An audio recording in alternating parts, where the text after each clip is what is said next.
Hi guys, Sam here from Anytime Fitness Hurstville and Kingsgrove. Today we're proud to announce that we've partnered with the Tynan Motor Group to raise much needed money for the Michael Tynan Memorial Challenge. So why have we partnered with the Michael Tynan Memorial Challenge? Well, the Tynan Motor Group is a community focused business, just like Anytime Fitness, where our purpose is to make our community a better place for all people surrounded. I'd like to introduce Rita.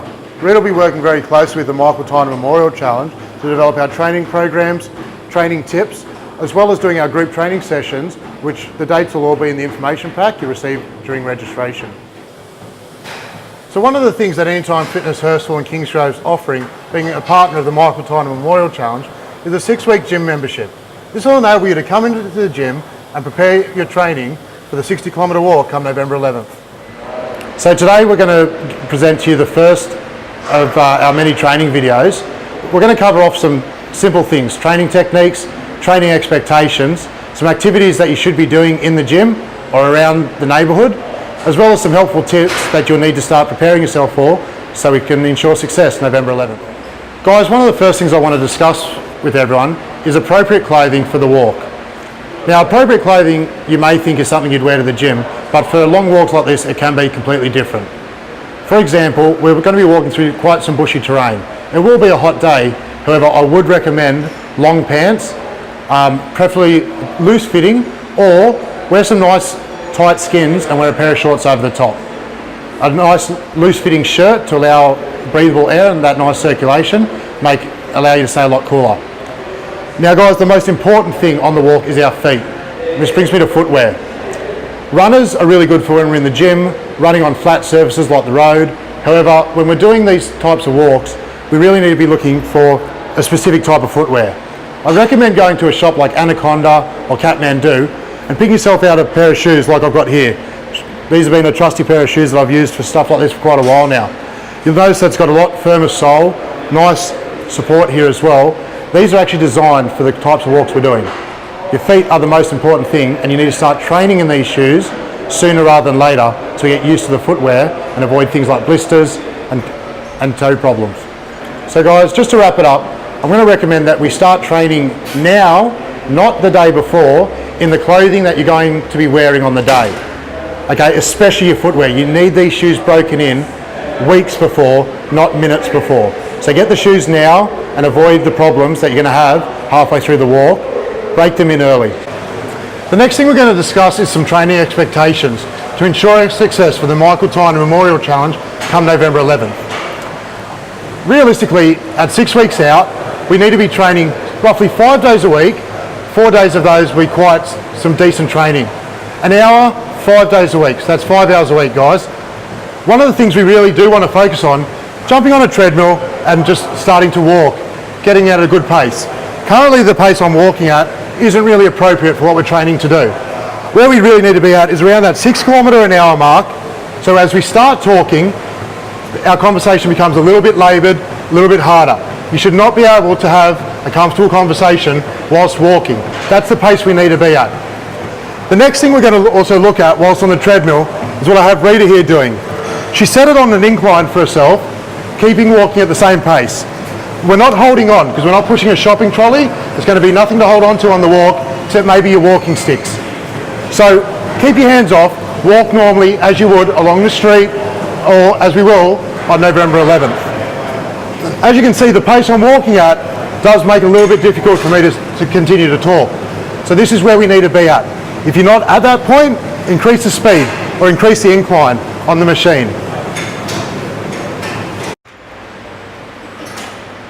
Guys, one of the other machines I wanted to bring our attention to is the power mill. You'll find these machines in quite a few Anytimes these days.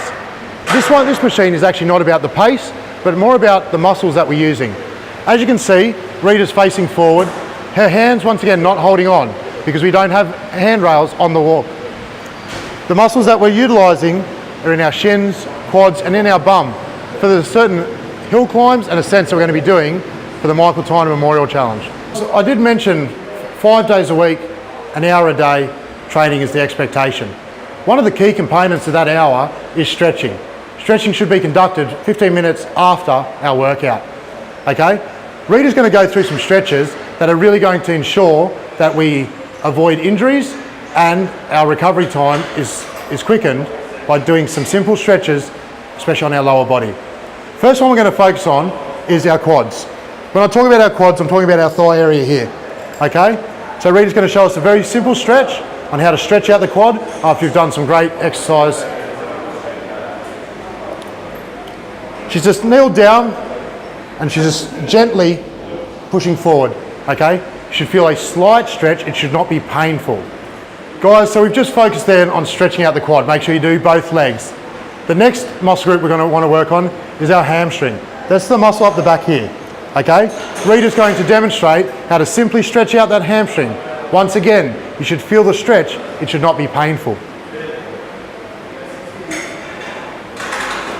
She's now just going to gently and slowly reach towards her toes and hold the stretch for roughly 30 seconds.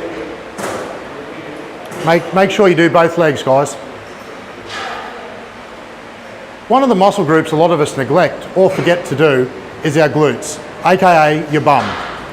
Rita's going to show us how to get into and conduct a very simple and safe glute stretch to ensure that we can do it properly and achieve maximum results for the stretch. Firstly, Rita's going to go and lie on her back with her knees up like so. She's now going to put her left foot over her right knee. Now, gently applying pressure to the knee coming outward, you hold this stretch for 30 seconds. Once again, it should not be painful, it should be a light stretch. Now, after 30 seconds, her foot comes back down and we change legs. Once again, gentle outward pressure. We don't want to be tearing our hip off the bone. The last two muscle groups I'm going to show you how to stretch today are the two most important in my opinion. To prepare ourselves for the Michael Tynan Memorial Challenge, we must ensure these two muscle groups are well looked after. I'm talking about, of course, our calves and our shins. Rita's now going to demonstrate two very simple exercises to ensure they stay in good condition. First one is for our calf. Foot gently goes back and Rita will be feeling just slight pressure along the back of her calf here. There's an alternate way to do this stretch. If you're like me and you need a little bit extra stretching, I'll use the wall. So what Rita does here, puts her toes up against the wall and just slowly pushes down the ball of the feet. Okay, here we are, the last stretch. Then you can go home and have some pizza to recover. So the front of the shin here is probably the most forgotten stretch to do. Okay, Rita's going to demonstrate a very simple, easy way to stretch it out to minimise any pain and maximise our recovery. Rita, placing the front of her foot gently on the back of her ankle here, then she gently pushes down on her knee. Should only feel a light stretch. Hold it for 30 seconds, then change feet. You'll notice as well, Rita uses the wall just for stability. If you do have some good balance, hands on the hips fine, but we always recommend hold onto the wall, that way you don't fall over and end up on someone's blooper reel. In today's training videos, we've covered expectations of training, footwear and clothing that is appropriate and that we need to start preparing ourselves for the upcoming Michael Tynan Memorial Challenge. In upcoming videos, we're going to be discussing other training techniques as well as activities we can do to build up our fitness and keep us all safe and ready for the walk. Now guys, the other thing I'd like to remind everyone is the Michael Tynan Memorial Challenge, it's about raising money for the St George Sutherland Medical Research Foundation. It's about getting in there, raising awareness, raising money and giving it a go. Yes, we are aware that not everyone is going to finish the walk. However, by attending our training days, following the program, you are going to be setting yourself up for the best possible chance of success. So guys, once again, make sure you head down to Anytime Fitness Hurstville, pick up the membership that's attached to registering for the Michael Tynan Memorial Challenge. Come along to the training days, get into the gym and start exercising, get ready so that we can ensure the Michael Tynan Memorial Challenge 2017 is a huge success.